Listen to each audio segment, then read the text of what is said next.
USAC is the Undergraduate Student Association Council of UCLA, basically the associate student body of the university, and is a separate entity from UCLA itself. Every year elections occur for different positions, just as we have elections for different positions in our ASB. The voting time for the election itself was about 6 days, but the process to become a candidate is way longer. Though our ASB has 5 positions, which are President, Vice President, Treasurer, Secretary, and Historian, USAC has 15 different positions, which are President, Internal Vice President, External Vice President, General Representatives 1, 2, and 3, Academic Affairs Commissioner, Campus Events Commissioner, Community Service Commissioner, Faculties Commissioner, Financial Supports Commissioner, Cultural Affairs Commissioner, Student Wellness Commissioner, Transfer Student Representative, and International Student Representative.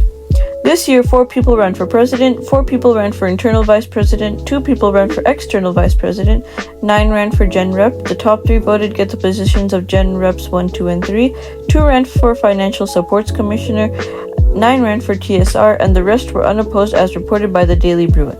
It's basically the Oarsmen of UCLA. The reason why there are probably so many positions for USAC is the population of the undergraduate students, which is approximately 33,500. The total population is about 49,000, and the remaining students, which are about 15,500, are master's and professional students. The one I have experience with the most is the elections of the internal vice president, as I was a social media director for one of the candidates' campaigns. Each candidate has a max spending of $200 for their campaign, to which they get reimbursed. But if they go over $200 even by 1 cent, they are automatically disqualified. This occurred multiple times this election. 2 candidates from TSR got disqualified because they went over by about $10, and other candidates like some from Gen Rep got disqualified for the same reason as well. But the elections this term was record-breaking. Each candidate has to get their campaign ideas approved and stamped with the elections board logo, and if they don't, they get sanctioned and suspended for a specific amount of time depending on how bad the violation was. The tea of the whole thing is that there was anonymous reporting where candidates could report other candidates if they were violating any rules, so it gets even more interesting. This year, there were 97 reported violations between candidates, referendums, and their teams. This year broke the records because compared to the other years in which the reported violations were 13, this year was way higher. Around 2 weeks before the voting takes place, there are about a couple days of in-person debates. This year, the debate was in the Denev Hall at UCLA. The first day was the presidential debate, the EVP debate, and the Gen Reps debate, plus others, and the second day was the IVP debate, the financial officers debate, and the TSR's debate. Since I was a social media director of a candidate that was running for IVP, I went to the second day of debate. The debates were pretty interesting. Each candidate has a 45-second opening statement, a 30-second platform, which are basically the things you'll improve in the position you're running for, and then after those 30 seconds, each candidate has a 20-second rebuttal to counter your argument, to which then you have a 30-second response. After each candidate went through that, they had a 45-second closing statement.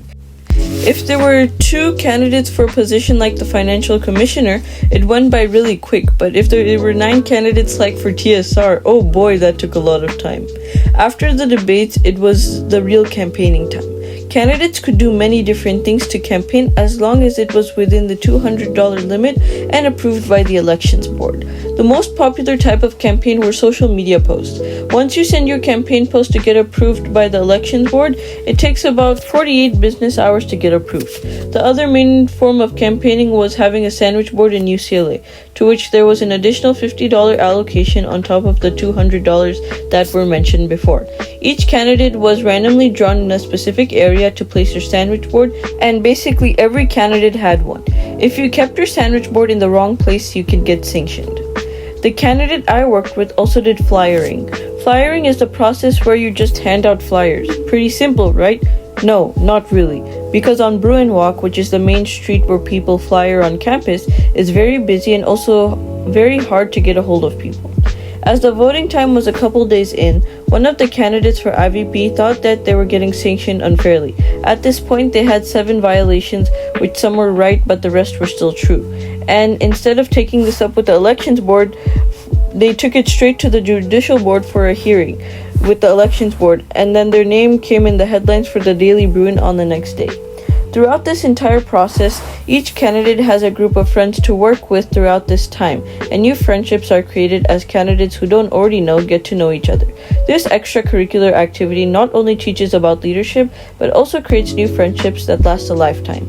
Since UCLA is a university, it means to prepare students as they go in the world with their career. This extracurricular specifically prepares students who want to go in the field of politics, as they run in the student government and work on their roles just as real government leaders get elected and do so. Just as real politics is a bit confusing, so is the politics of USAC. Real politics in the modern world is pretty harsh. Candidates backstab each other and try to get to the top without caring about how the people feel and what the people need, since when becoming a political leader, you're meant to stand by and help your people. You're not trying to get your own gain and trying to create corruption. Now, more than ever, becoming an ethical politician is barely possible because of how much lying and falsehood has been implemented in the system to survive. USAC is like a simulation of these politics, but instead with the new generation. By using USAC, the new generation can change the system of politics after learning how it works. This would benefit them and everyone generally because they would know how to change the systems to be more ethical and based on morals. Another way to think about this is if any kids from the new generation are not well behaved, in the case scenario where they would want to become a politician, then not only is the world of politics doomed even more, but also USAC is doomed as well. Though USAC is a really awesome initiative to not only improve UCLA and benefit students' leadership skills, there are flaws in every system. During the elections, it doesn't specify how many sanctions or violations a candidate needs to get disqualified. For instance, let's say 3 out of the 4 candidates have barely 0 to 2 violations and are trying their best to follow the rules. And then there's a candidate that got 10 violations and they won because they campaigned the most without any limits. That wouldn't be fair, but just as mentioned before, everything's not perfect. Overall, the candidate that gets elected not only should be based on the fact that they are elected by the people, but that they should be also chosen as a candidate based on merit. I rate this topic 4.5 stars. Oh wait, and here's a little trailer for the animation of this podcast that'll come out in the summer.